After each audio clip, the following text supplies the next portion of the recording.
This week, on the first Deconstructing Comics episode of 2018, Koom asks manga translator Kumar for guidance in understanding manga, and they discuss two books Kumar translated, I Am a Hero by Kengo Hanazawa and A Distant Neighborhood by Jiro Taniguchi.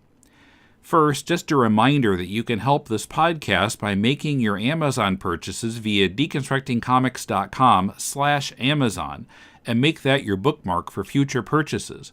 We'll then get a percentage of what you spend. It costs you nothing extra and helps us cover web hosting and the other costs of presenting this show every week. We really appreciate your support. This is Kumar. This is Koom. And this is Deconstructing Comics.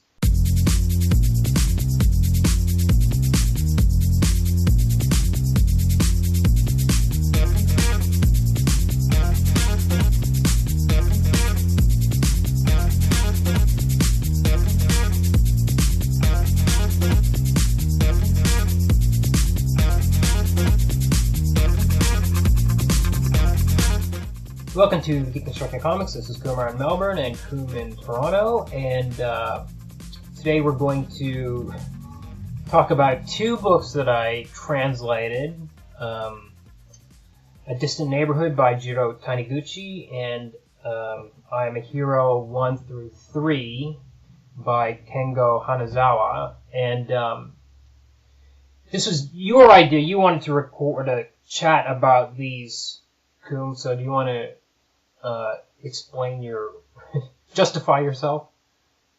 Yeah, absolutely. So this is part of like an ongoing kind of subtopic I have with you. And the general theme of the topic is, can you explain manga to me? And I'm not alone. I think there's a contingent of people out there, so I think this is useful, who would like to sort of get manga, but we feel like we don't quite get it. We're on the outside. The aesthetics feel weird to us. And yet there are so many people that love manga, and there's been such a cross-pollination between the East and the West for at least a generation, actually more now, that we sort of feel like we're missing the party. And so you're in a unique position because you've translated so much manga. You've lived in Japan for oodles of years, and you just really love it. So I think one of the things I'm just trying to get by osmosis is that appreciation for manga. And so you recommended stuff to me. You've given me stuff over the years, and I find it interesting, but I still find it interesting at a bit of an intellectual remove. So I thought by doing this episode, we could do a couple of things that are different. One is we can try to sort of understand manga from both our perspectives. And also we can kind of use your insight as being the translator of these manga, the ones that we're discussing today. And that's kind of a unique perspective too. So to some degree, you'll be interviewing yourself in this episode. Yes, okay. So these were some books that I sent to you in trade for something, I can't remember what it was. And there was never any intention of, doing an episode about them or even any intention of you even liking them. They were just sent out in trade. Well, that's funny because I feel like that idea was always kind of inherently there. Oh, right. Although I think it was more a question of, I'm sending you some of my stuff. Make sure you send me some of your stuff in return. Right. It would have been something like that. So I would have sent it to you as like stuff that I had comp copies of, and we were trading work that we ourselves had done, probably. Right.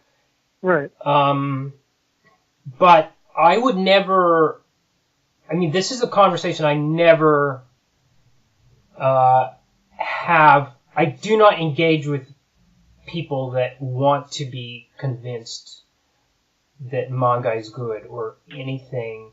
Like this is because we've already had this conversation. I would have been like, no way am I getting into this again. And it's like I had this. This is a thing I kind of go through. I haven't had it so much lately, but especially when we first moved here. and we'd go out to parties and stuff more often, and people would say, "What do you do?" And I would say, "I'm a manga translator," and their first reaction would be, "Oh, that's that porn stuff," or they would confuse it with anime, like they wouldn't know what the difference was, and I just cut them off, like I just not have any more. Effectively, I would stand there holding my drink and smile and nod at them for the rest of our interaction, and then I would avoid. Yeah. I wouldn't even. It's just the kind of thing I wouldn't even talk about with people. You're feeling like you're unwittingly being put into a kind of an apologist or some kind of PR person for manga, an ambassador for manga.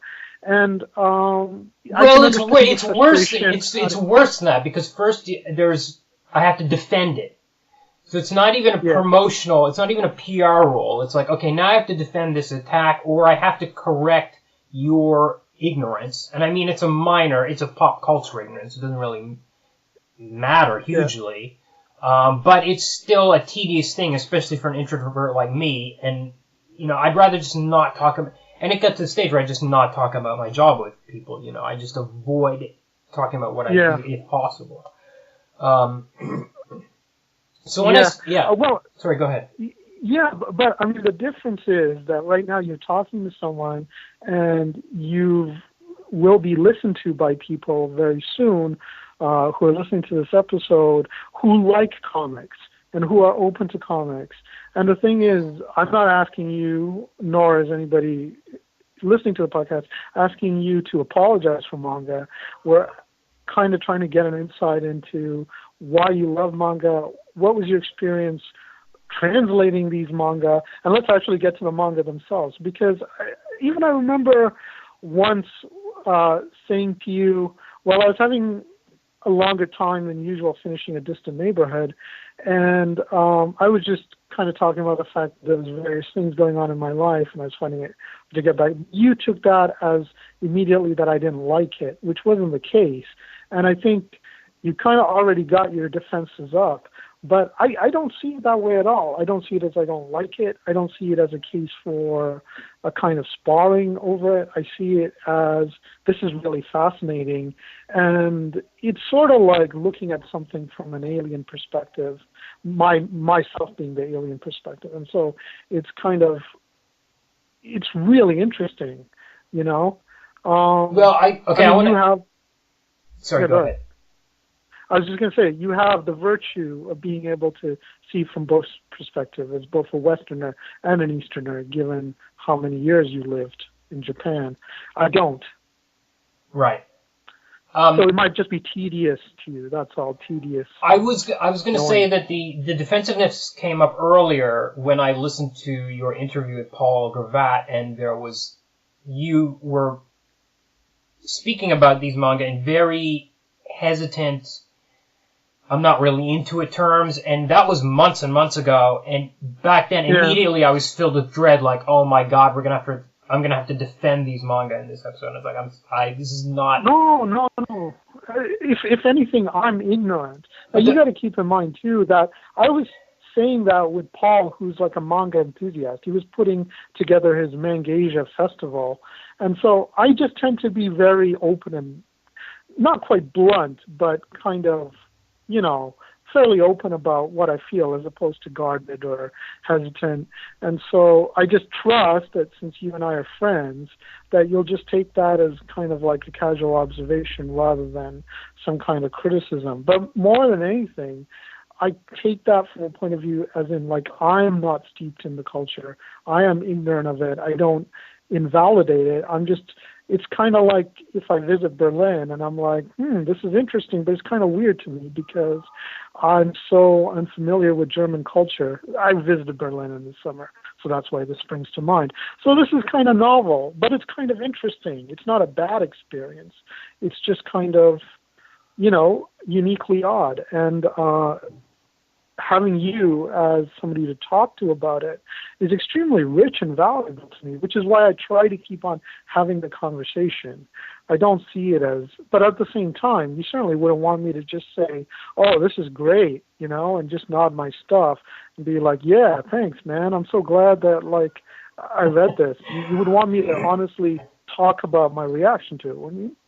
Yeah, for sure. But I will say there's a problem with that on my end, what you're going to hear from me, because the closer I am to having translated the book, the less negative I can say about it. And that's not just from a business perspective. Right. It's because when I get into the work, I have to convince myself with every project that this is the best manga that has ever been created. And I have to convince myself that the artist was 100% behind every decision they made, and I have to align with that to translate it. Now, that might not be the case. They might have been totally mercenary about it. They might have done it for money. They might have thought it was the worst thing they ever did, but I don't have access to any of that, and I just have to kind of zone into it. And especially with I'm a Hero, which I'm still working on, and I'm about to start volume 15 on Monday, my head's in there. It's not, there's no way for me to look at it critically. And even A Distant Neighborhood, which is about, I don't know how many years ago I did it now, 4 or 5, I'm still kind of in that zone. I think we did Summit of the Gods, which is another Taniguchi series, a few months back on an episode, and I was a bit more distant from that, and it was a bit easier. But I mean, rereading these both, I was kind of like, I actually did a pretty good job on these translations, which is usually with a bitter perspective. I'm like, oh, I could have done this better or this better, which makes me suspect that it's still too soon for me to really talk about them objectively. But the other side of that's good to know. Yeah. But the other side I will add to this is that of all the stuff that I've translated, I think these two are the most that you least need to know about manga to read. Right. Like, because neither of them are in the... They're very different. Yeah, they're very different, but neither of them are in the, quote-unquote Big Eyes manga style. There's no magical transformation sequences and people collecting spells, going across the land to collect spells. All that kind of business. There's none of that. Right. So, and it's funny because when we first talked about these, I was like, why would you want to do these two very different books instead of doing two Taniguchi books or something that was more thematically tied together? And you said, so different. Well, you said that the thing you said that was that Distant Neighborhood was more mainstream, and I Am a Hero was less. So much more accessible. Well, based on the sales figures, and I Am a Hero selling like gangbusters, including, I know lots of people who are reading it who are not manga readers, and considering the very minuscule sales of the fanfare books, I think it's actually the opposite. But well, I think if you're just tying it to sales, there can be so many different reasons for sales. Marketing, the fact that I'm a Hero falls into the zombie thing, which is still going pretty strong, I think. It's like saying, why is, a Marvel Universe, movie selling so much more than an indie flick? The indie flick might be more accessible, might be more like relatable to audience goers, but the Marvel Universe movie, which is so different, is in a different format. It's in a different venue. It's got different marketing. I mean, it's part of the moment of pop culture that's popular now. So I was just talking, like, if you're kind of like a classical Western reader, whatever that is, and you're picking up these two books, the Taniguchi stuff is way more accessible than I Am a Hero. Maybe accessible is not the right word. Relatable, maybe. Maybe relatable, but okay, if you strip away all the marketing and you go stand out on the street and you got each of these, one in each hand, and you're handing them out to people and they can take whichever one, I guarantee you, in the current zeitgeist, people are going to take the I Am a Hero one.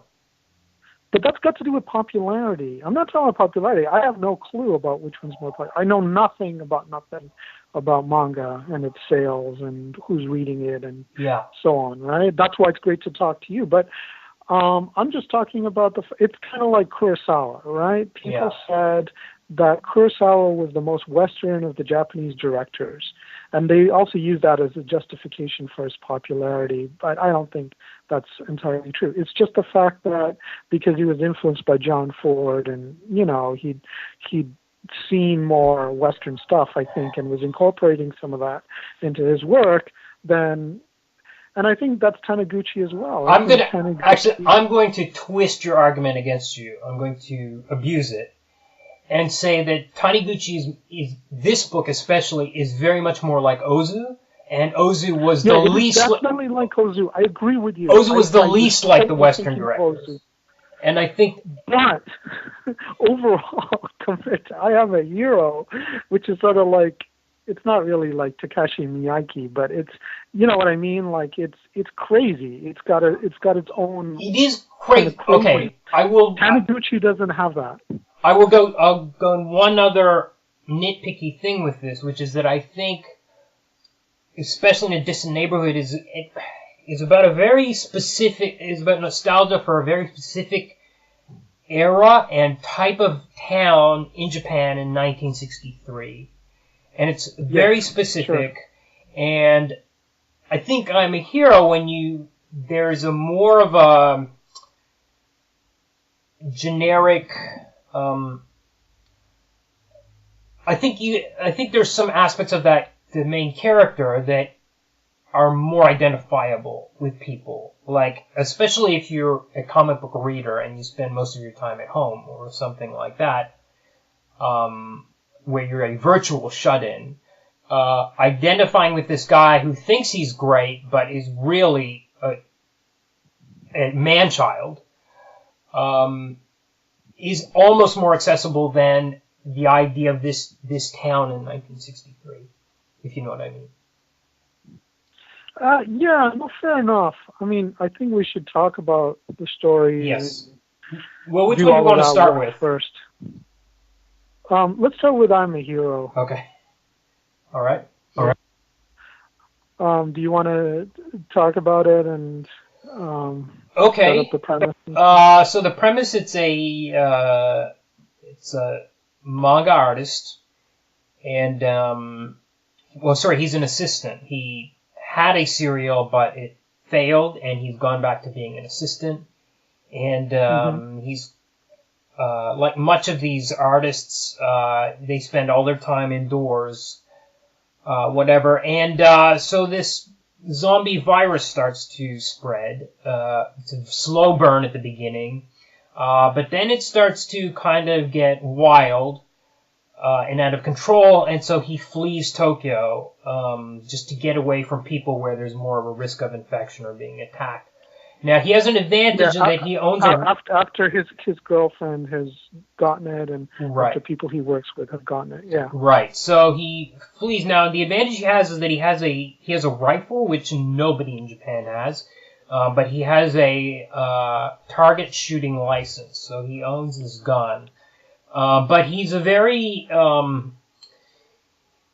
it's interesting because it's only within a day or two of it happening, so it's almost like, well, it's going to be fine in 2 or 3 more days. It'll get sorted out because we're in a civilized nation. This is Japan. They're going to sort it out. Everything will be fine in 2 or 3 days.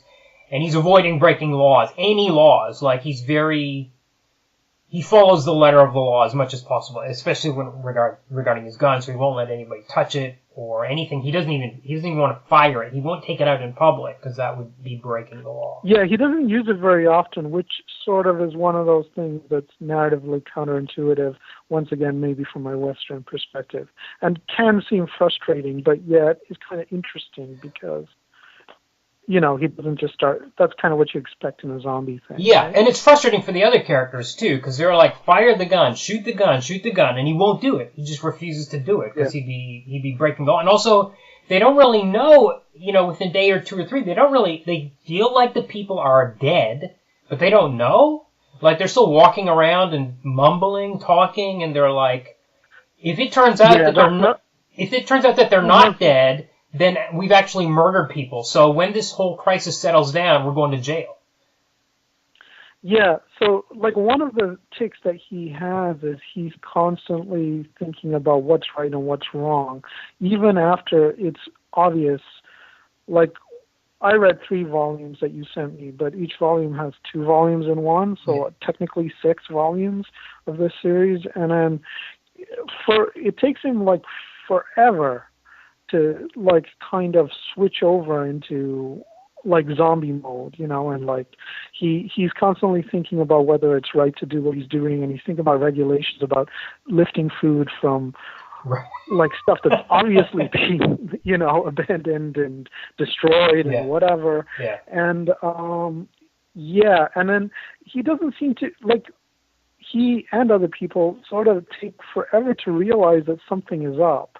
Yeah. Which is kind of like funny in like Shaun of the Dead or something like that, but here it just takes forever for them to. I think so there's a couple of things going on, which is it really is only 1 or 2 days after the crisis starts, or within that period of time, and a lot of people have not encountered these zombies at all. So as far as they know, it's just something that's happening somewhere else. And the other thing is, I think there's a real, especially the scene on the train early on where there's a zombie attack and people are kind of sitting around going like, is that guy attacking that guy? What's going on? If you read the reports about the sarin gas attack from 1993 or 4, the Tokyo, when Om Shinrikyo cults released that poisonous gas in the subways, it was the same thing. And I almost felt like it was a direct statement on that, where people were just sitting around not doing anything, even though people were keeling over and dying around them. It took a long time before there was any sort of build-up to a reaction. So I felt it was really a comment on the way Japanese people react to things. I thought it was very explicit. That was my reaction to that. Right. And that could be, once again, I'm open to the fact that some of these things are just culturally relevant to, you know, the context that they're from. So what I expect, you know, isn't necessarily what should happen. I just find it interesting to read this to kind of, Yeah, but I did think, like, if a zombie outbreak really happened, like, would you immediately jump to apocalypse mode and start blasting stuff? Like, blasting these people? Like, if you saw somebody biting somebody on the street, would you pick up a 2x4 and whack them on the head? I'm not so sure I would.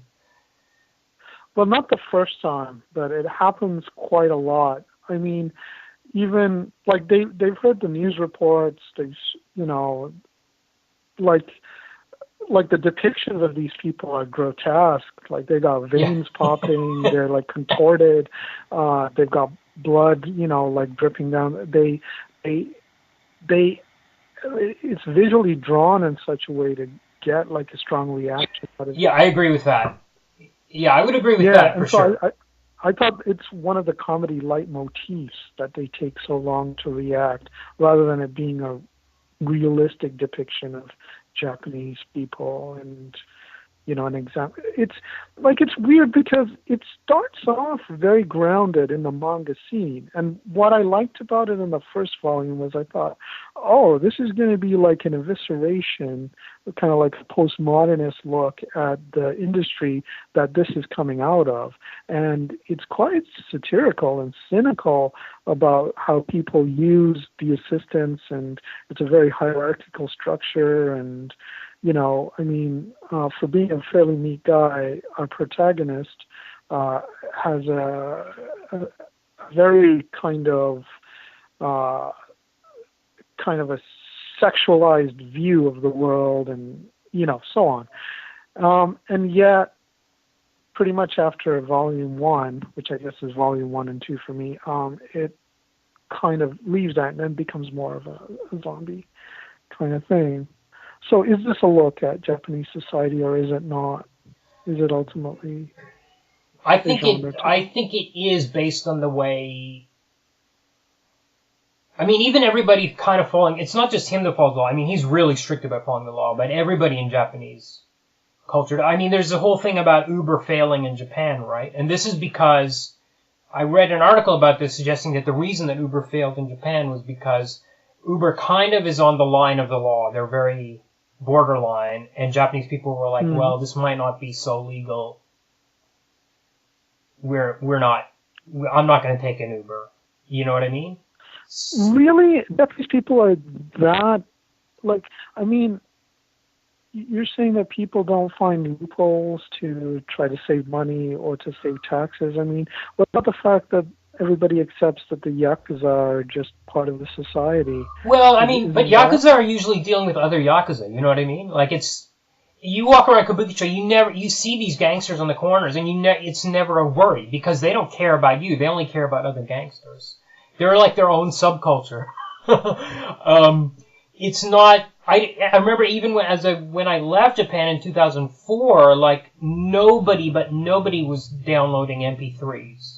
It was like people were like, really? Like, there were a lot of raised eyebrows if I said, oh, you can download this or that. Like, it was,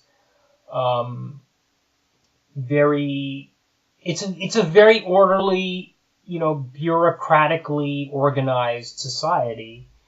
And I think that comes out in the book. And even, I mean, there's more, coming up in volume 4, but I feel like there's a kind of an overlay on the way people behave. And it takes a lot of volumes for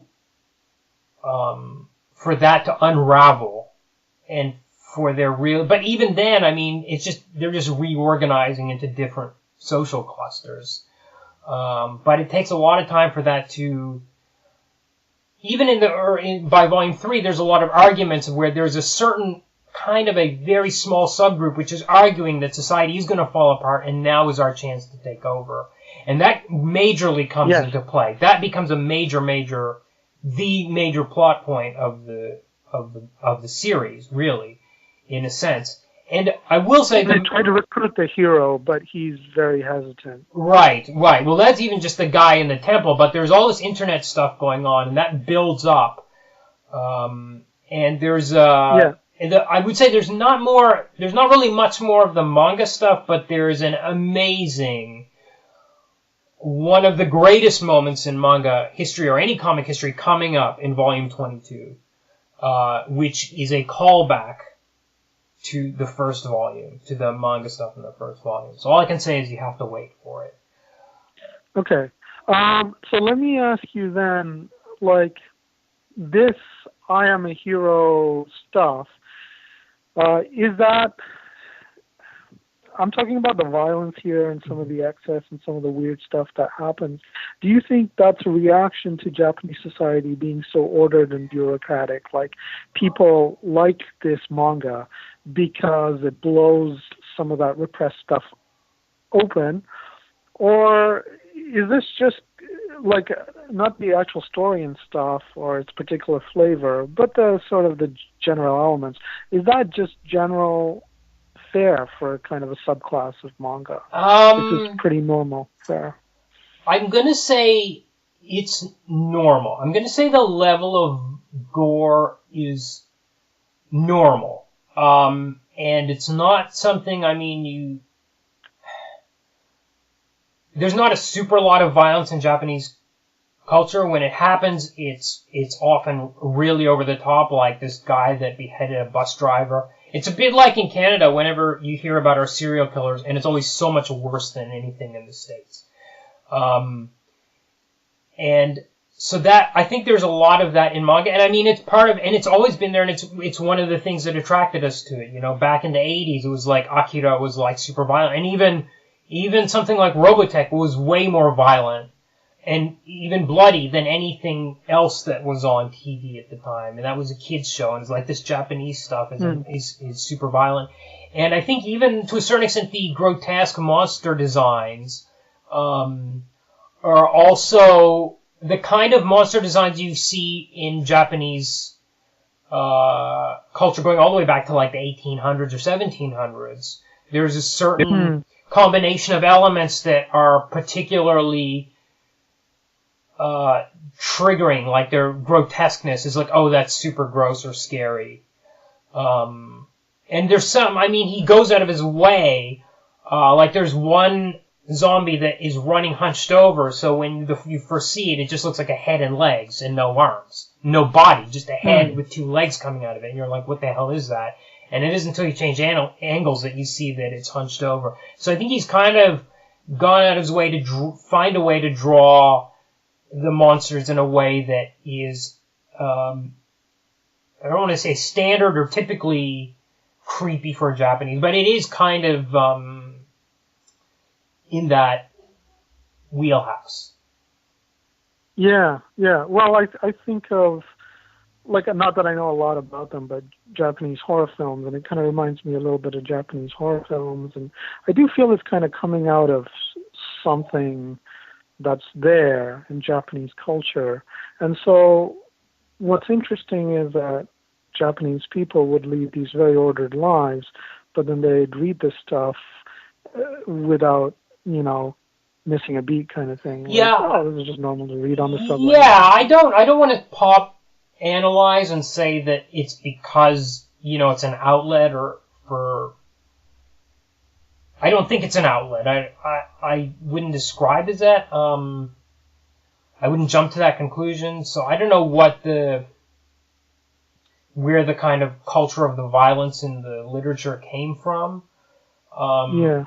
So I don't think those are the things that are unique about it. I think the whole plot about him being the one guy with the gun, I think the chain of events is amazing. I think people get killed off, like Game of Thrones, before you realize they're going to get killed off. Like major characters and stuff. I think that's amazing. When he paid the taxi driver, without going too much in that scene, I fell out of my chair laughing. To me, that was the funniest, most amazing scene. And there are things he does in here which I've never seen anywhere, like there's a moment where you actually go inside a zombie's head and you see what the zombie is thinking, which is very difficult to pull off in other mediums, and it helps that it's silent and that it's visual. So for me, that being in comics he really exploited that to the fullest. I thought it was an amazing sequence, and there's more stuff like that coming up in later volumes. And I also think it's his near abuse of the pacing is really incredible, because sometimes you've got 2-page spreads for 6 pages of like something coming out of the woods at you.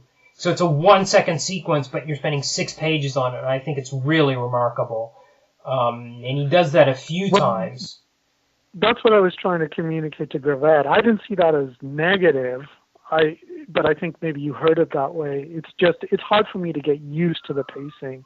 And you're saying that's a very deliberate choice to and that's interesting, because it's like, an art film will deliberately affect pacing to really kind of put you in a different zone. And I find it is alien for me. It's like breathing different air, a different composition of air or something. Yes, but I think the thing is I think you're used to looking at the unit as the page, if you know what I mean. And that is purely a prejudice. There's no reason the page has to be the unit. The unit unit can be 2 pages or 6 pages, or the unit can be the chapter, as it is in some cases in I Am a Hero. You can go back to the 1930s and the unit can be the panel, where, these artists weren't really thinking beyond, this is what happens in this panel, and you got to have a caption to describe it. And then there's the next panel, you got to have a caption to describe it, because each unit, the page design is not relevant. I agree with you. I'm just purely talking about my own experience, just because I don't read manga very often. Right. So for me, it's kind of, I think it really is the chapter, like you said, especially because these would have come out in digests, right? Where it would have been, a weekly serial or something? Yeah, it would have been it would have been a feature in a weekly anthology. Or monthly, and so something like that. Yeah. Sometimes, like, when you get that kind of stuff, like, I knew that Alan Moore was going to poke in, because He always does. But like like Moore's stuff later in his career has been more like that, serialized in small bits. But like when you put it together, like it really reads well together, amazingly, like a graphic novel or whatever. Yeah. Whereas with this stuff, I don't know that. Like reading it, like it's weird to me, but that's just to me. Well, it's interesting you should bring up Moore, because I've always felt that his stuff reads best in single issues. And, like, especially like Promethea, like, I will not part with my, like, Promethea floppies, because some issues, like issue 10, where it's a specific unit, where the whole issue is about one thing. And you read that in a trade, and it kind of is a little bit blurred, and things like, Fearful Symmetry and Watchmen reads better as a single floppy that you can lay out flat. Maybe in those two cases that's true, but I would say it's something like Lost Girls or From Hell definitely reads very well together. Right, yeah, because when I'm reading the individual vignettes, the patterns and stuff, the binding things, the grand stuff that he does, doesn't come together as well as when I'm reading it in a unit. And I'd say that of Jaime Hernandez too. I've been rereading his stuff quite a bit lately, and I'm just amazed at like stuff like we were talking about the Love Bunglers, right? Like when I originally read those vignettes, they were strong. But because I was reading them months apart, because that's how long it take them for them to come out with a new issue of Love and Rockets, I wasn't able to tie them together in a way that I could in a collective volume and just go, holy crap, this really is like a very important work, altogether. Yeah.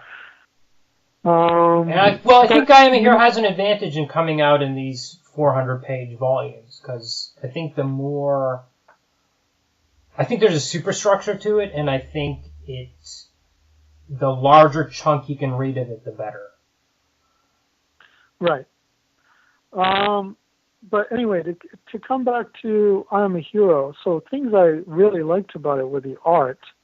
I mean, I assume through reading the material that he had helpers, that he wasn't doing it all himself, but it's great. I mean, that was one of the first things that attracted me to, discussing this book, is just because the art is very arresting, especially in terms of the grotesque figures. It's got like almost a Hieronymus Bosch kind of, weird, mesmerizing kind of thing.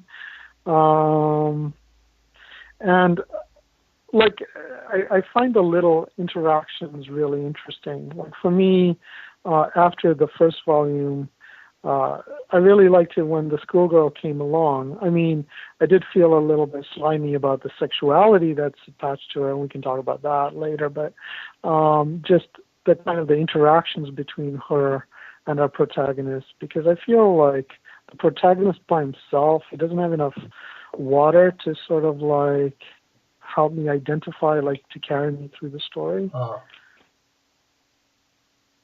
But like his frustrations and his interactions with other people are really interesting, because he's a decent guy overall, but he's got some peculiarities. Yeah, overall I'd say like 51-49 or 52-48. So very close, yeah. Yeah, like, I didn't know, he comes off, because immediately you're set up, like, he has this girlfriend who's great to him, and he's really she's really into him, and he's going to these singles mixers. Because you get the feeling that like he's never quite secure about it. He isn't, but that's his issue, not hers. Like, she's into him. Are you sure she's that committed to him? I mean, I don't know. We get the feeling that she's still kind of lingering over her ex. No, I totally think that's in his head. Totally. I mean, she's interacting with her ex in a way that makes him jealous just because she's reading his manga that he's doing. But I think that still is. The thing we haven't mentioned, too, is that he has hallucinations. Which, the ghosts, in a sense, sort of disappear. Better prepare him, because his hallucinations, well, I don't know, reality's worse, but he's almost kind of, at first you're like, is he going to react to the zombies thinking that they're hallucinations? But he can tell them from reality. As he does the very first time he sees a zombie, it's hit by a taxi, and he sees this woman walk away, and he knows it's reality. So he can't tell the difference, but I wonder if that kind of prepares him a bit more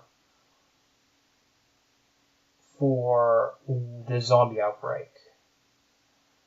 I'm not sure, but I never made that connection. I just thought that those ghosts were real, and this was sort of like this was sort of like mixing in with the ghost genre of manga or something like that, and that those ghosts were going to come back.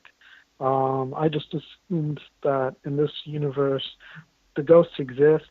He can see them at times, and maybe they'll come back in the story in some way. I don't know. I mean, if he sees hallucinations, then he's got something very psychologically wrong with him, right? Yeah. And then he's technically psychotic. I have this. Or schizophrenic or something. So I have I don't know, because he knows they're hallucinations. Like, he's fully aware that they're hallucinations, okay. which is, and he knows how to stop it he knows how to turn them off, and he knows he shouldn't think about certain things, otherwise the hallucinations will come. And I think you have to have had a lot of treatment if you've got schizophrenia before you can get to the stage where you know that what you're looking at is not real. Well, he's also able to, like, carry the responsibilities of work and it's not a thing that it's not relationship and stuff. Right, it's not a thing that attacks him at any time. It's when he gets alone and nervous, that's when it comes. It never happens when there are other people in the room or anything like that.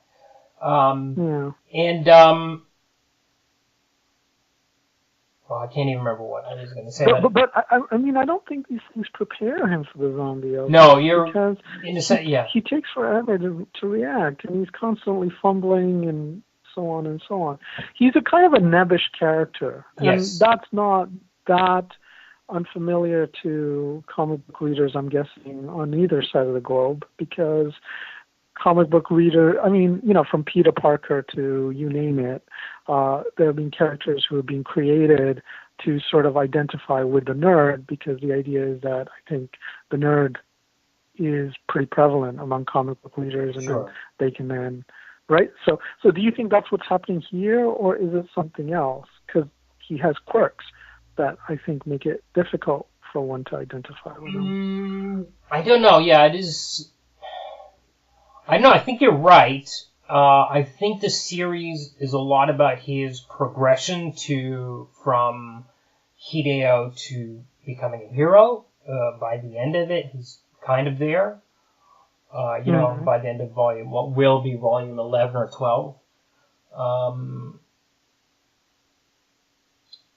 I see what I've read half of it, right? Well, you've read up to volume... So there's 20, it's hard because of the combination numbering, but in Japan there are 22 volumes, so that will be 11. Okay, so I've read 6. You've read 6, yeah. So we're about, just read about a quarter. Yes, okay. Yeah. Gotcha. So by the end of it... Is it finished in Japan? Yes, it is finished, and I've read the whole thing. So this is still kind of fresh for you in terms of the ending. Oh, yeah. And it'll be, like I said. So I'm going to be working on Monday. I'm starting work on 15 and 16. Wow.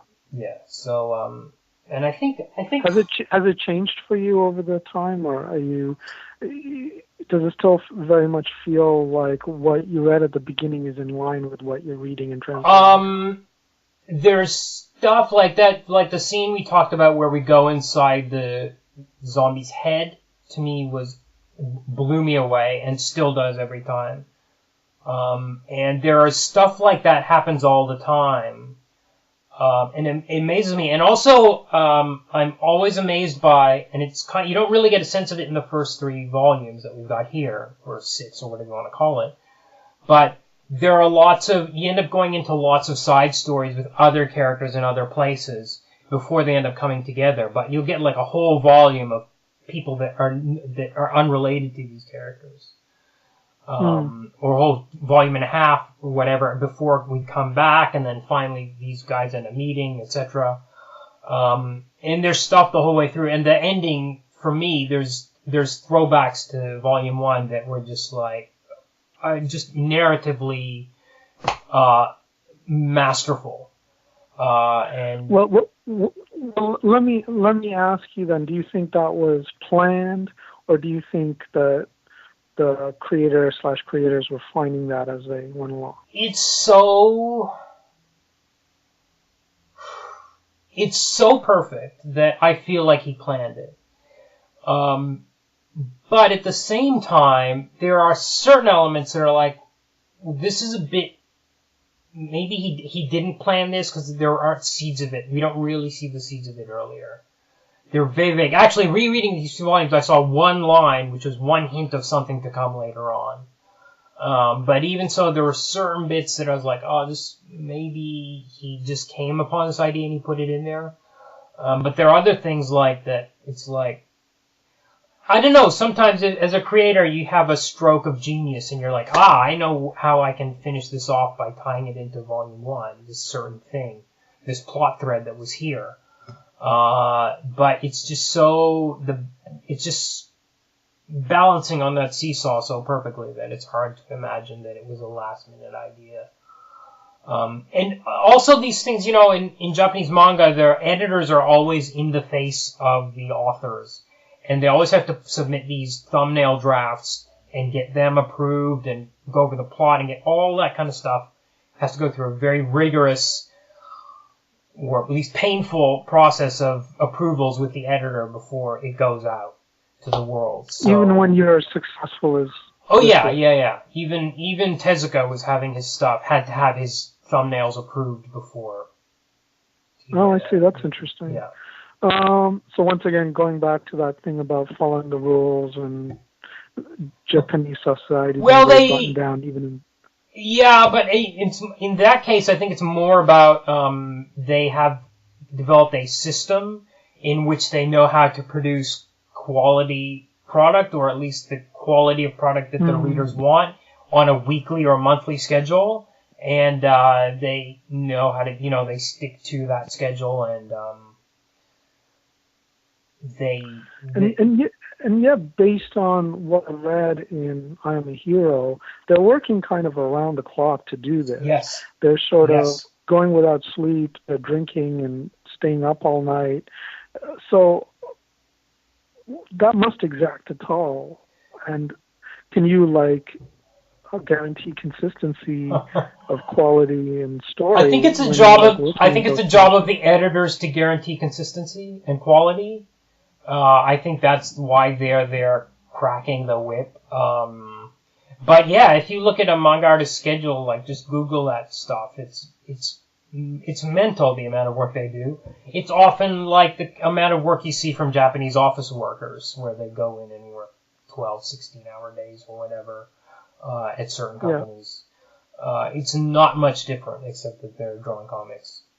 So then why do it? Are they given more status in society than they would get in the West? Well, if you had a hit, you would be a millionaire, for sure.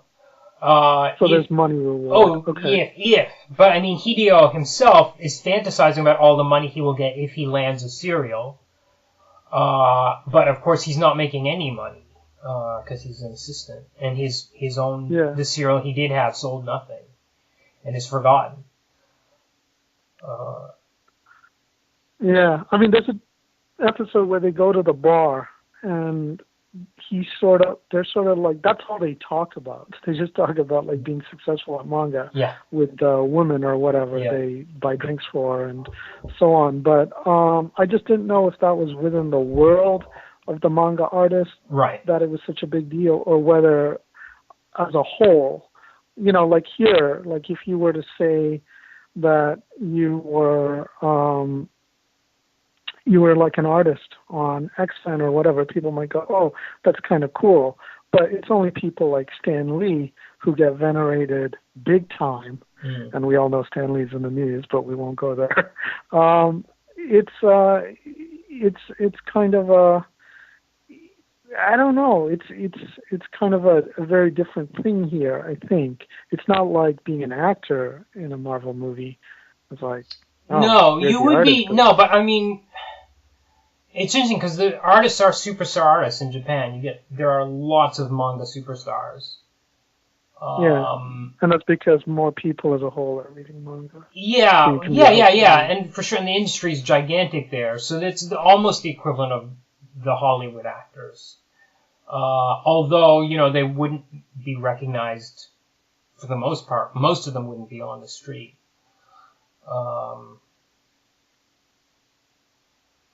Yeah. It's definitely... go ahead. I felt like this was a pretty... From what I know and from other manga I've read, it's a pretty accurate description of the way it works. I mean, those super long hours. Okay, it is. Yeah. Yes, it's not a satire. It's fairly accurate. Especially if you're on a hit series where there's demand for more product, and it's like you got to get it out. What about the sexuality then? I mean, we get the feeling that the guy he's working for, who does have a hit manga on his hands, is sort of like kind of a douchebag. Yeah. Same thing with his girlfriend's ex, kind of a douchebag. These people are just sleeping around with people. They're sort of, taking naps while their assistants are kind of churning out work. That they're all kind of grousing about who's gets to basically fuck who, and they've accepted this system, this ethos, which once again ties into, the sexual allegations and stuff here. But anyway, we'll keep that out of it. It's just, it's kind of interesting. I don't know what you want me to say about it. It's certainly there. Is that absolutely true? Is that the way it is? Or, once again, is that a satire? Is that exaggerated? What do you mean, in a manga production office? Yeah, or in the world of manga, let's say. Like, are people just saying, oh, well, that person's a star, he gets to sleep with whomever? Well, in this case, I think they're talking about his boss. And they do kind of have to... what are they going to call their boss at on your sleeping? It's not like she's not sleeping with him consensually. You know what I mean? This other office assistant that he's sleeping with. It's not like... And the other guy, Mitani, the other assistant, the head assistant, is super jealous about it because he's interested in that's what he wants. Yeah, he wants her, and he's a total creep. He's the creep. He's actually secretly copied a key to her apartment or whatever. I'm wondering about all of that stuff, and also the stuff with the schoolgirl later on. Yeah. Some of those creepy sexual things that are said to them or said about them. Yeah. Would the populace at large just take this as normal, or would they go, "Oh, he's creepy. That's really disturbing. I think they would doing this to disturb me." What I think they would. How can I describe it? I think it would be. It's creepy. I think they would be seen as creepy because of the way it's depicted, by which I mean, he's staring at Hideo. If he happens to glimpse a panty shot. Even if the woman has turned into a zombie, there's a panel where he's looking, you get a shot of his eyes going, like, slightly nervous, and a shot of the panties. You know what I mean?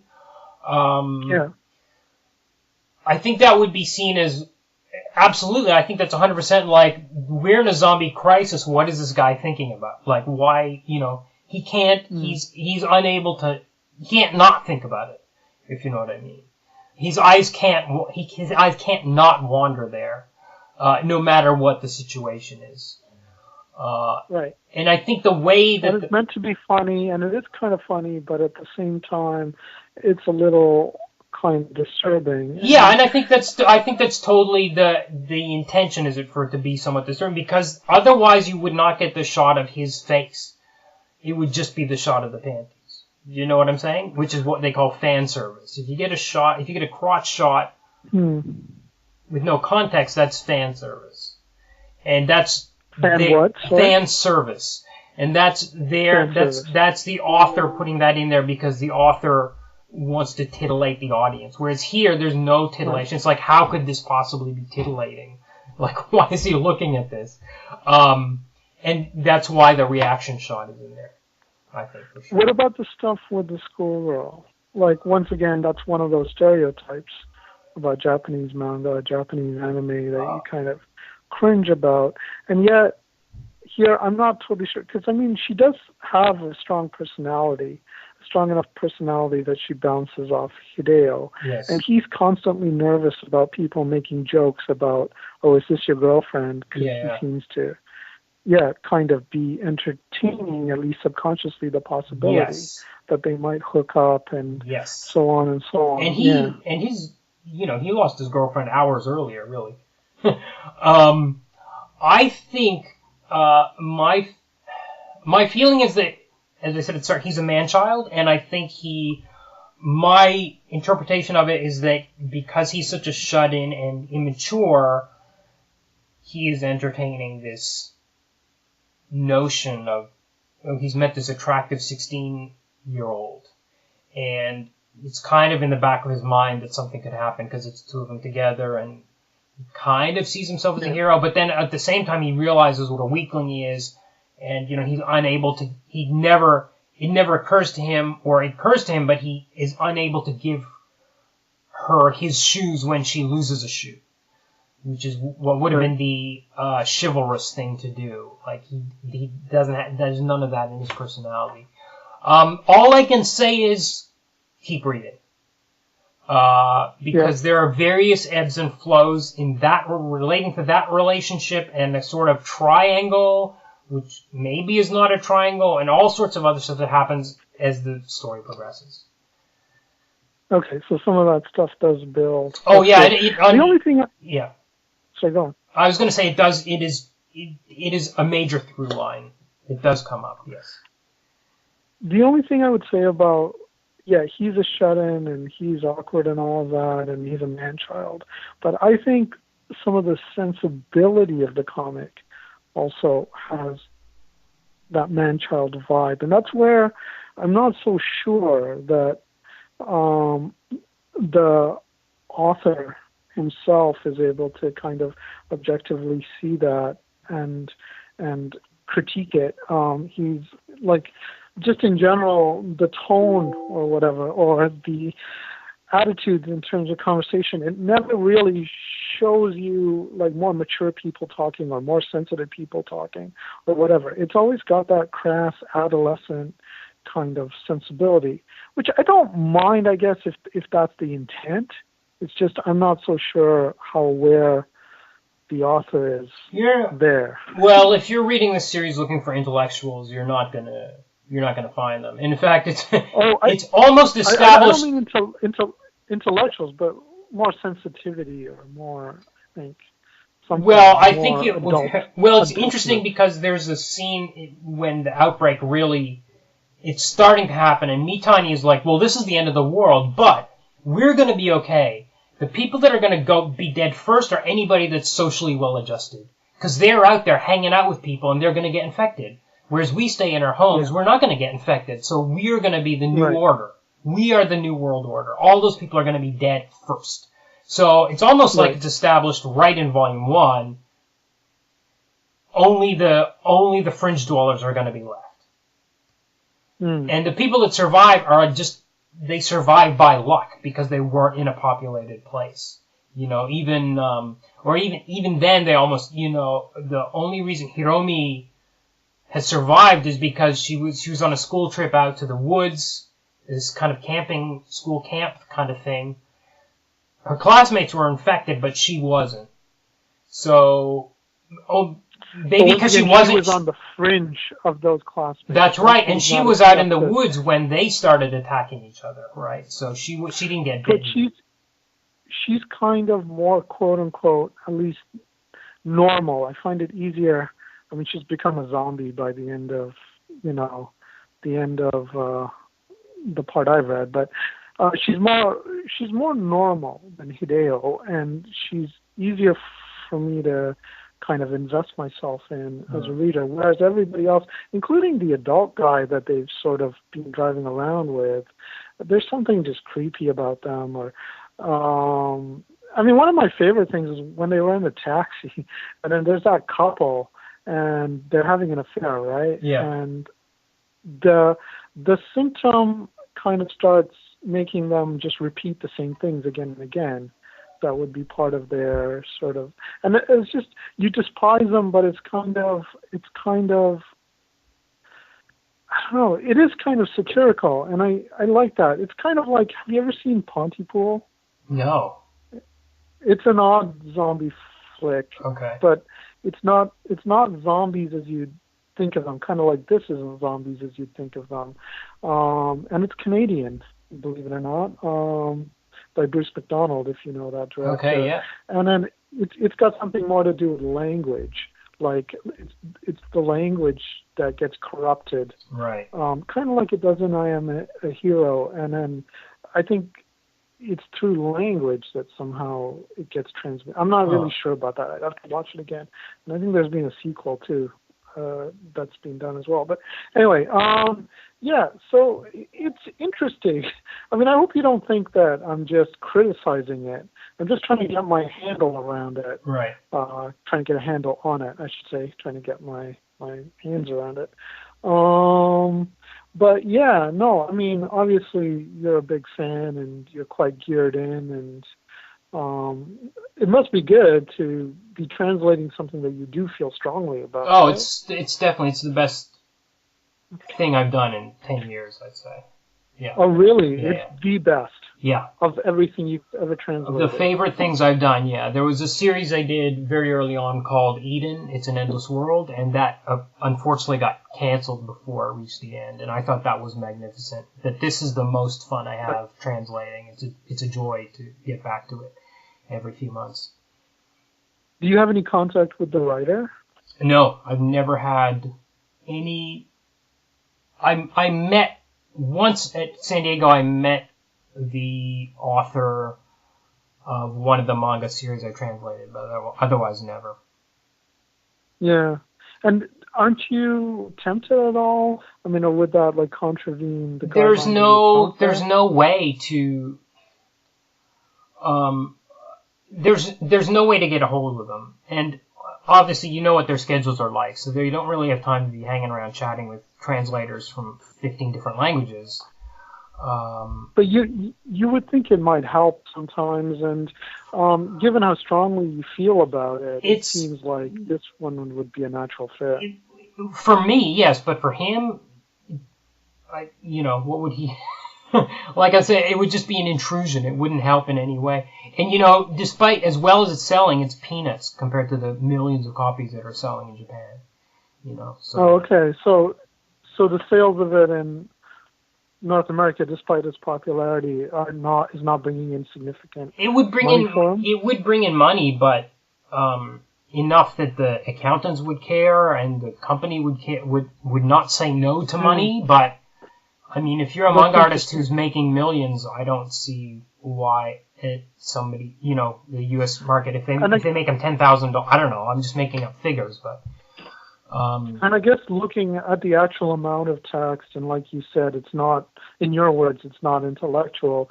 There's nothing you're kind of puzzling over that you'd have to go say, well, would it be better to translate it? Oh, well, for sure there is stuff in there that I would love to ask him about. Like, yeah, definitely. There are questions I had. Yeah. And I have a friend who I ask when I have questions, like if I come across a word I've never seen. I have a Japanese friend that I email about stuff.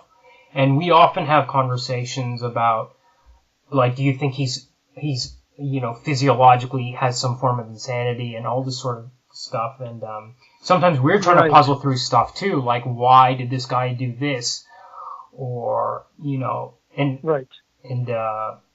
sometimes like, oh, this is revealed 13 volumes later on. And often when the thing is in publication, is in serialization, and we don't know those answers yet, that's when you want to have access to the author. Gotcha. And there are sometimes, because of the way the language works, sometimes you want to know if an animal is a he or a she, and you don't know, so you pick one, and then 7 volumes later, it's like, oh, that should have been a she. Gotcha. So that kind of stuff does come up. Coming up, discussion of A Distant Neighborhood by nostalgia junkie Jiro Taniguchi. Our counterparts over at the Comic Books Are Burning in Hell podcast flamed this book, but in the deconstructing comics style, Kumar and Koom have a more nuanced take. Regarding our schedule, as you know, Deconstructing Comics is now bi-weekly. Also, Critiquing Comics is now moving from the second and fourth Thursdays of the month to instead fill in the Mondays when there's no Deconstructing Comics. So the two shows will be on alternating Mondays, and if one show has more content available than the other at any given time, there may be consecutive weeks of deconstructing or critiquing. This schedule will space things out more evenly and make it easier to go with whichever show has content ready to go. Coincidentally, our To the Batpoles podcast is on a hiatus. Listen to the announcement in the feed for that show for more details. You can help us keep Deconstructing Comics and Critiquing Comics going, and maybe even resume last year's more ambitious schedule by making a pledge at patreon.com/deconcomics. If we hit our goals, I'll be releasing more vintage episodes, the first 105 episodes of Deconstructing Comics that currently aren't available. If you give at least $3 a month, this entitles you to listen to extra content, such as the impressions of The Last Jedi that Mulele and I recently recorded, and also to promote whatever project you want to publicize on the podcast once a month. And we'd put your ad right here in this break, like so.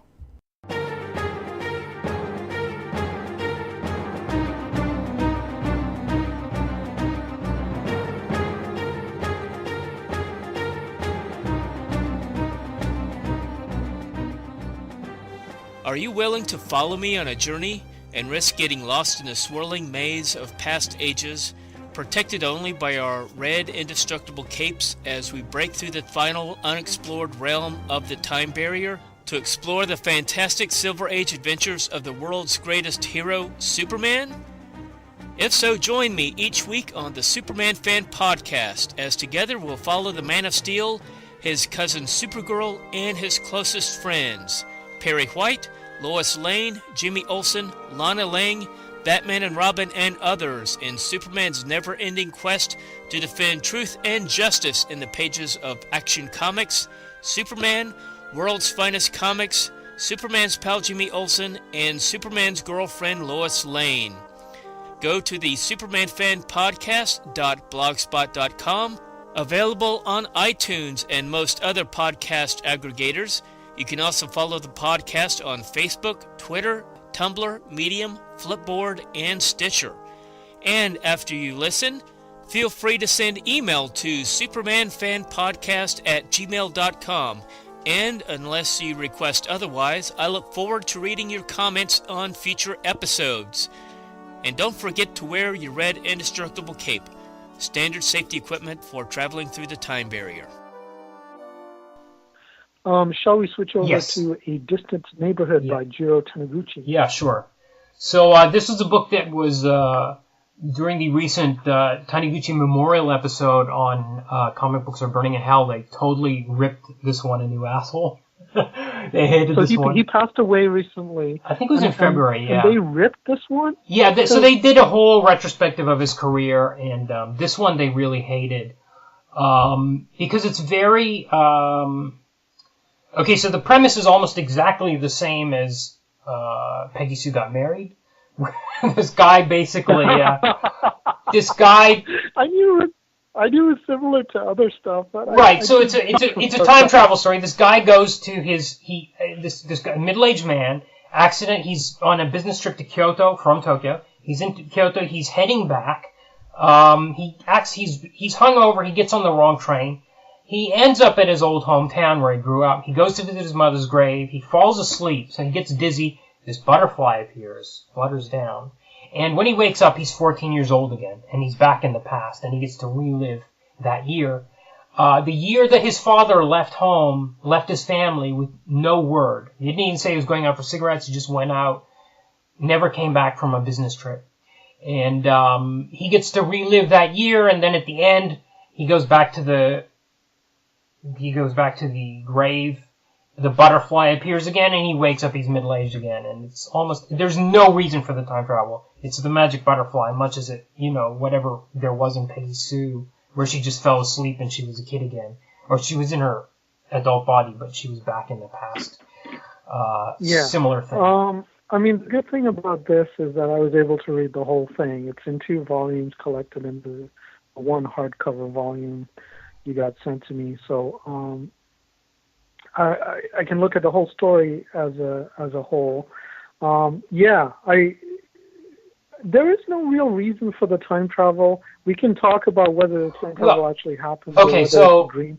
But I hate that. I hate that kind of, it was all a dream, or it was maybe a dream. Oh no, based on what happens on the train at the end, I think it was definitely not a dream. I think, and actually the book he gets at the end too, which is a rip-off of Back to the Future. But okay, so it's also a bit like anyway. I wanted to say that the comic books are burning in hell guys didn't like it because it's pure nostalgia and almost a saccharine view of youth in Japan, small town Japan in 1963. But I will say that for Taniguchi, that's what it says on the tin. It's like opening up a can of Spam and complaining that there's meat inside. Taniguchi is a nostalgia junkie, and I can't think of a single work he's done that was like, well, except for a Walking Man, which is maybe his most famous, which is set in the present. Almost all of them are set, or at least they have lots of flashbacks. And there's a real kind of almost fetishism to the drawing, the renderings, the depictions of the houses and things from the past. It's so important that he tries to evoke that emotion through those things. And that's fine. Like I was saying before, I think this is so accessible that we're probably going to end up talking about the story and the contents as opposed to the form, whereas in the last book, I was kind of asking you about, well, is this normal or is this satirical or is this, how are we supposed to take this and so on and so on. Whereas here, I think we can just talk about the story itself and the merits of what happened. Sure. Right? Sure, yeah. Maybe. Yeah. I didn't mind it. I didn't mind any of that. My one complaint, which is a minor one, is just I was trying to figure out why did I get so into Volume 1? Because I originally took Volume 1 out of my library, and then they didn't have Volume 2. So I didn't get to read Volume 2 until you sent me this. Why was I having such a hard time consistently reading Volume 2, whereas I'd love Volume 1? And this is my answer. One was I was going through a lot of stuff, including, selling my place and all of that. So there's a lot of that going on. But also, I think it shifts in Volume 2. In Volume 1, it's more about the novelty of being that age again. How old is he? Like 12 years old? He's 14. With 14, with the consciousness of his 40-something-year-old self. The novelty of that, and yes, that's like Peggy Sue got married, but in Volume 2, it's about trying to stop his father from leaving. It's like all of a sudden he goes, oh, I need a focus for the story. What is the story about? It's about this kid being given a chance to stop his father, and he tries everything, and in the end, he can't. All he can do is have a conversation with his father about why he left and learn some more information. But and it leaves you with this message that you can't really change the past. It's going to happen anyway, these big things. And it makes him value his own family and realize not to stay in the past because he's got to go back to his own family, which doesn't make sense because where is, if it's alternate timelines, does his other family still exist somewhere else? Yeah. Does he need to go back? I mean, don't they have other lives that are happening as a result of him making choices in the past that are different? All of that kind of stuff, which is what makes time travel wonderful and messy and cliched.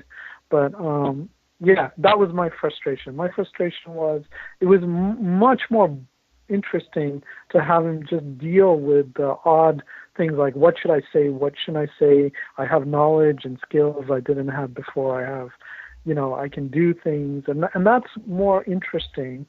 Is this actually a dream or is it a consistent reality that it appears to be? All of those things were way more interesting than I have to stop my dad from leaving, to me. I initially would have agreed with you, but reading it this time, And especially because I felt the first time I felt like it wasn't really resolved, like he has the conversation. But this time reading it through, I felt like, I don't know, maybe because I'm 43 and I've got a family and I kind of didn't pick up on the first time. He has a kind of sympathy for his father leaving, and he kind of understands it. And that was... Well, he's not even his biological father. He learns that now, right? No, he is his biological father. There was a previous husband. That's right. In fact, the reason the father was living the life he's living was because he had the two kids. Right, that's right. You're right.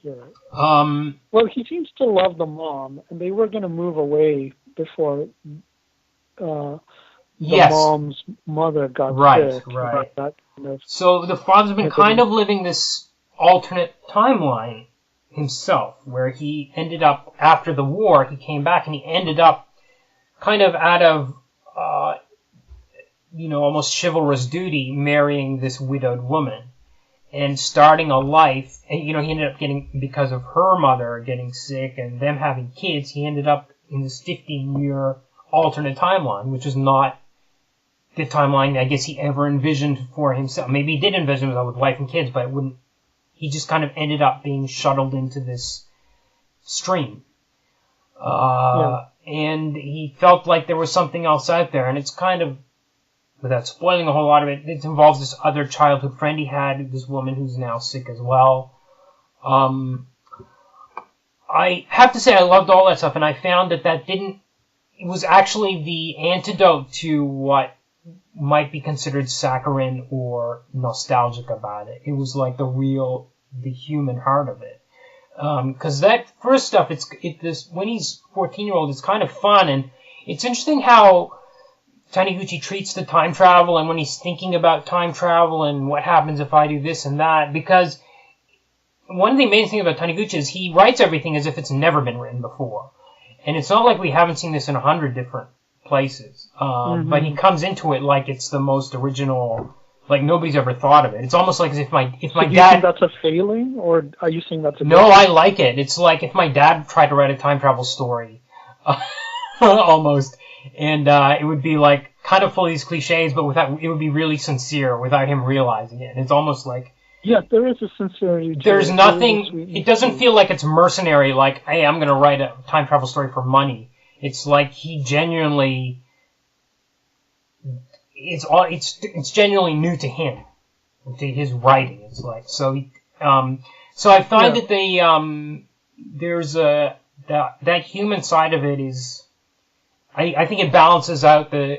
but I love the 14-year-old stuff, too, and I love... There's a scene particularly where they're jumping over what do they call it, horses in gym class, and he freaks out because he makes the jump, and everybody's like, what's up with this guy? And, I mean, I translated this myself, and I laughed out loud reading it again this time. That's the stuff I really like. It's those moments, especially like when he's in school, because I would think that it's a fantasy, it's a fantasy. Like, I have that fantasy all the time. Oh my God, if I could go back to 10, I think of like 10 as like the best age for me. And if I could take all my knowledge and then go back, I would just kick ass. I would just, rule my life kind of thing. Right. And he sort of does in little bits, but at the same time, I would think it would be extremely uncomfortable. It would be discombobulating, and it would be also frustrating and boring to have your 40-year-old self living the life of a 14-year-old. I mean, to not have the freedom that you and I have to manage the complexity of our lives and to, go out and about and do things and, so on. I think it would drive you nuts, really. And a little bit of that comes out, just that discombobulation, him getting drunk and, the tension between his 40-year-old mind and his 14-year-old body and all of that. But the stuff with the dad, I don't think it's heartwarming because it's not really fully developed. It's not supposed to be heartwarming. Well, you said it was the heart of the piece. Yes, Didn't you say I that? didn't say it was heartwarming. Yeah. I think it is the emotional heart of the book, because it's established. I mean, in the first couple of pages, he's talking about how, or maybe when he first goes back, he remembers that this is the year that his father left. I feel like it was even before that, and part of it is his mother dying young because she was kind of overworked, and him blaming his father for that, and him trying to reverse that. Okay, forget about the word heartwarming then. It's kind of the thing that ties the work together, let's say. Right. It doesn't for me. Like, the father's relationship with the dying friend, that kind of really doesn't really go anywhere. The amount of time that he puts into developing those characters, it's nowhere near, it doesn't hit home anywhere near as much as the main character finding out some of that stuff through just talking to his grandmother or just seeing stuff that he didn't see But before. what do you mean it doesn't go anywhere, like that relationship with the sick woman? Like, where would you expect it to go? If the father was emotionally, romantically involved with that person, if there was like a whole development to his character that our protagonist... Tell me the protagonist's name again, please. Oh my God. Yeah, let's call him Boy. Let's call him Boy. I can't believe was it Hiroshi? Hiroshi, right? You know or is what's it the funny? dad? I just don't remember. I'll look it up in a second. But yeah, like our protagonist, if he's sort of got to know his father in a totally different way, and he, like, that would be fine. But basically, at the end of the day, all he learns is that his father's not happy there, and his father wants to leave, and his father's going to leave regardless, even after, his son tries to stop him and, like, meets him at the train station and says, please don't go. He says, I'm going to go anyway. And then, I mean, at the end, there's that moment where he thinks he sees his father when he comes back to the present as an older man. Mm. And he doesn't stop him and talk to him. He couldn't. He was stuck on the train. The train's moving. Yeah, but like, the door closes and it's literally in motion. Yeah, I know, but that was created by the writer. That's artist. Right, I mean, because it's better that way that they don't meet. It's better. No, I think some resolution there. If you're gonna like open the possibility that he runs into his dad, at least he could have stopped and like talked to him and said, "I understand now why you left" or whatever. Like, it was just that whole stuff. It just felt. No, I love that. I love that. I didn't want to spoil that ending, but I totally love it because the dad is walking away. The dad is walking away. He's a little bit hunched-shouldered, and you can't tell if he's happy or not. You don't. What happened to the last 40 years of his life? You have no idea. It's the most amazing moment to me. I totally loved it. I bought it. I think it would have been completely ruined by a conversation between them. The ability to go back in time, or the ability to see the dad, it affords the narrative possibility to explore, to come into understanding with something that you normally wouldn't have. And so it's like a wasted kind of potential. I mean, I don't know. I think the work is... You and I disagree about at least 80% of things, so we're going to disagree about this too. But I think... I think... Yeah, go on. I think the book is about one idea, and I think the idea is, what if you felt stuck in the life you had, and what if there was another path that you could be on? And I think that applies to both characters.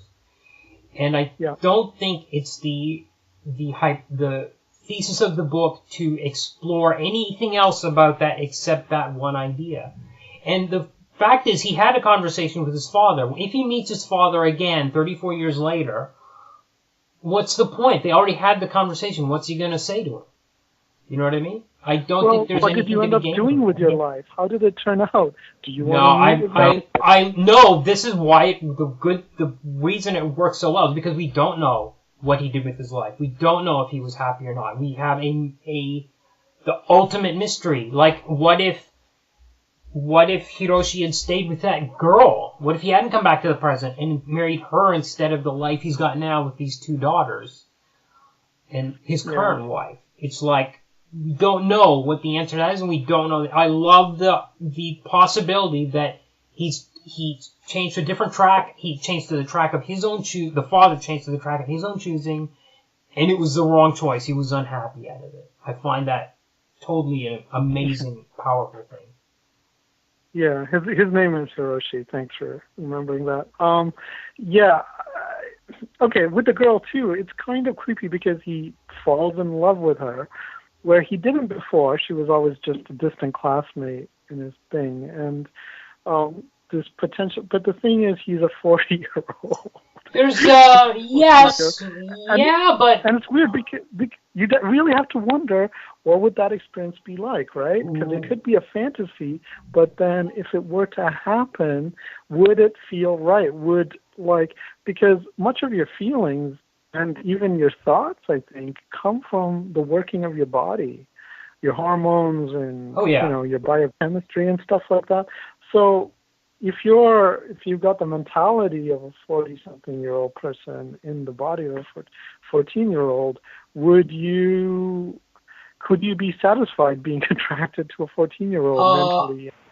Well, it's interesting. There was a line in there, I wish I could remember it now, but I can't, which kind of addresses that. And I don't know if love is the right word. I think he thinks she's really sweet. I'm not convinced that it's more than that. He's kind of got his wife and his kids at the back of his mind as well. On the other hand, this is such a bizarre. He's definitely considering it, and then his friend starts kind of like making suggestions or jokes, and she even says to him at one point, like fairly early on in the book, "I like you." And do you like me? That's fine for her to say that, but she doesn't know he's a 48-year-old in there. But the other thing I want to say about this is such a weird, such a weird situation. I mean, is he supposed to go around, let's say, imagine he's stuck. Is he supposed to go around looking for a 48-year-old woman? So a 48-year-old woman with a 14-year-old boy? That's not kosher either. It's not kosher, but you think that it might go there when he's talking to the hostess at the bar or whatever, because she's like, you just seem much older. Everybody's always saying, you seem much older. Yeah. You've grown up very quickly. and so I thought like maybe just like, he has the desire to drink even though his body can't handle it. Maybe he'd have the desire to hit on her or try to get something going with one of the older women because he'd feel lonely and he couldn't help it. So I don't know, there is a kind of sweetness to the book that it wants you to buy that at certain times I can't quite buy, either with his dad or with the girl. But I think the sweetness... I'm totally happy buying into his premise, like you. Yeah. I think it's very genuine, and I think it's great. I loved reading this book. Yeah, I think people do think about fantasize. Well, I shouldn't say people, but I certainly do have had fantasized about it. Fantasy. That's what makes this so great. Yeah, it's kind of like Peggy Sue Got Married, but it's not at the same time. Because there's a different fantasy about going back to being a kid with what you know now, as opposed to just going back to being in university or whatever. Yeah. I do want to add, I really loved those secondary characters, like the hostess and his kid's sister. I thought was great. I thought a lot of the funniest lines came from her.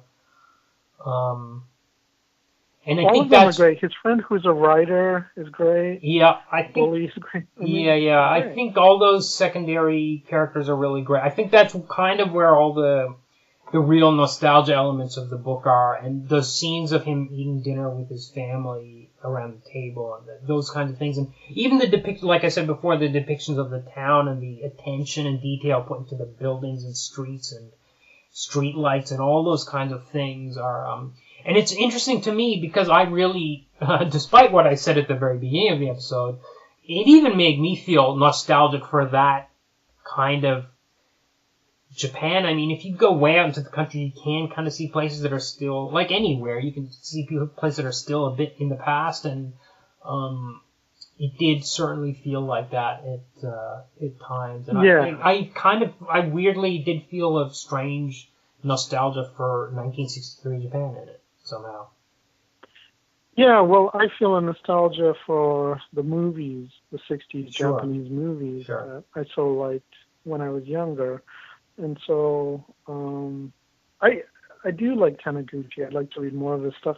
The reason why I'm trying to understand manga is because there's a time in my life, and it still lingers, where I liked Japanese culture so much, especially in terms of the ukiyo-e, the films, some of the literature I read, but it all tends to be sort of from that 60s, 70s, and before, for the most part of it, with some exceptions like Takeshi Kitano, whose early stuff I really like, and, some other, Japanese film in general. But the thing about manga is that whereas the other stuff I feel, to the point where I almost took a job to go over to Japan to teach English a couple of times and didn't. The thing about manga is that I've never felt a natural understanding or grappling for. And it just, I don't know, it puzzles me, it eludes me, but at the same time it's interesting because of that. And so you're right, the Taniguchi stuff I find way more accessible because it falls in line with some of that other stuff that I know and like and I'm familiar with. Okay. Any last words? No. Okay. Just I hope it hasn't been as painful for you as It wasn't as bad as I thought it was going to be. I thought it was going to be stuck at one of those barbecue parties for an hour and a half. Yeah. Maybe we shouldn't do this again. No, it was good. And there is a Taniguchi book coming. Maybe I shouldn't even talk about it, but there's one coming out called Journal of My Father. Which have you translated it? I am supposed to be translating it sometime this year, I believe. Cool. So I might even be starting work on it. Maybe even next month or in March. I'm not sure, but it will be interesting to compare it to this one. And once again, you have no contact with the Taniguchi estate. No. I will say there's a French film version of Distant Neighborhood, which through some illegal finagling you might be able to obtain, and then you have to find some subtitles which are not very good. But if you've read the book, it hardly matters. But that's a really interesting take on it too. And the encounter with the father in the train station at the end of that one is even briefer. It's like they accidentally bump shoulders, and he looks back and like, who's that guy? And even my wife turned to me and said, who's that guy? I was like, that was the father. So if you can somehow get a hold of it, I can't remember what the title is, but if you... Well, the art in the Taniguchi is very attractive, and it does make me think of, certain anime styles, I guess. Yes. I mean, don't you feel it's also just kind of story told in a way that lends itself to filmmaking very easily? Yes and no. I think the moments in it are small and focused, and I don't think they chain together very well in film. No, I just meant more in terms of the layout on the page. Oh yeah, for sure. Well, yes, it's interesting too because despite what I said about Ozu earlier, Ozu always had his camera right at ground level, especially in Tokyo Story, and he never moves from you're sitting on the floor with the characters. You're sitting on the tatami mats.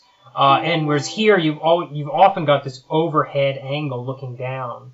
Almost like his other consciousness looking down at himself when he was 14, especially in this book, which is was really interesting visual, but also probably I would argue that it's not. You would normally have the camera a bit lower. Well, maybe it's not that often. But it shows up a lot, especially the dinner table scenes and certain other stuff as well. Anyway, very readable, very attractive. Yeah. Very. It's got a tonally very different from I'm a Hero in terms of those gentle, kind of very civil moments. Yes. Yeah. Civil and sensitive. Yeah. But yeah, no, they're both great. Like, I don't regret reading either of them at all. I do have a predisposition for the Taniguchi, but you knew that because of the other book you sent me. Yeah. A Zoo in Winter. Yeah. Okay, cool.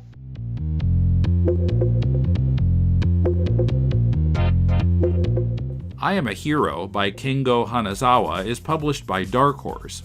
A Distant Neighborhood by Jiro Taniguchi is published by Ponette Mon. Tell us what you think.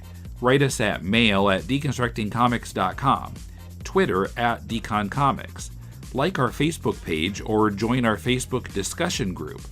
Find all the links on the right sidebar at deconstructingcomics.com. We're also on YouTube, on the Comics Podcast Network at comicspodcasts.com, and on comicon.com, where our new episodes appear a few days before they show up anywhere else. Also, please give us a review on Apple Podcasts, Stitcher, Google Play, iHeartRadio, or wherever you find podcasts. We really need more listeners to give us reviews and help us stand out from the many comics podcasts that are out there. Our theme is from bensound.com. Next Monday on Critiquing Comics, Mulele and I will be talking about more comics we picked up at November's comics events in Tokyo, the International Comics Festival and Comic Art Tokyo. And in 2 weeks, Emmett interviews Kevin Patrick on his book The Phantom Unmasked, America's First Superhero. What's behind the Phantom's surprising global reach? Listen for that on February 5th. Till next week, this is Tim, and thanks for listening to Deconstructing Comics.